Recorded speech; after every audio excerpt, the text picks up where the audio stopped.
The Romans and the Carthaginians had been vying for dominance over the Mediterranean Sea for decades. After the defeat in the First Punic Wars, Carthage had lost significant portions of territory and was eager to avenge their defeat.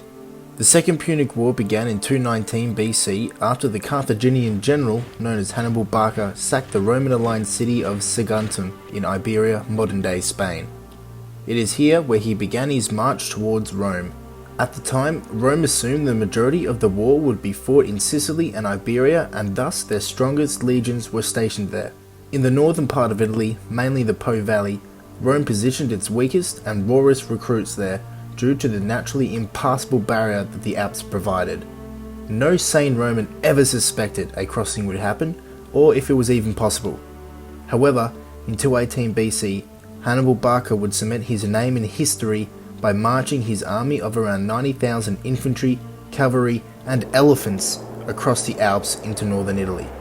This crossing was extremely difficult, with some local tribes attacking the army along the way, as well as freezing cold and low supplies gripping the army. Nevertheless, after suffering heavy casualties, Hannibal successfully arrived with an army of 35,000 plus in Italy.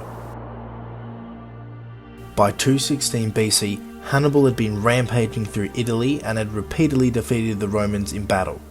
This had to be stopped at all costs, and therefore Rome sent a large force to finally remove the invader.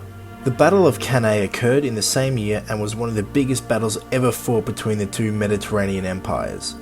The Romans held the advantage in numbers, wielding a mighty army of 86,000 troops compared to Hannibal's mere 50,000. The Romans' battle plan was simple: position the best troops in the centre of their line and engage the enemy and break the centre of their line, splitting the army into two, thus making it easy to mop up and defeat the remnants of the enemy force. Hannibal, being the great tactician that he was, expected this to happen and positioned his best troops on the side of his line in preparation to flank the Romans. The battle began with cavalry on both sides charging one another. By the time the infantry clashed, Hannibal's troops had formed a bulge. This bulge was slowly pushed back as the Roman legions believed the tide of war was in their favour and they were breaking the enemy lines. However, this was no normal retreat. Rather, Hannibal had instructed his centre ranks to fall back slowly, creating a bowl shape. It's here where the stronger troops positioned on the side began to push forward and surround the Roman army. A slaughter began with Roman troops dropping like flies, and to make things worse, the Carthaginian cavalry from earlier had won their engagement and swung down to cut off any retreating Romans.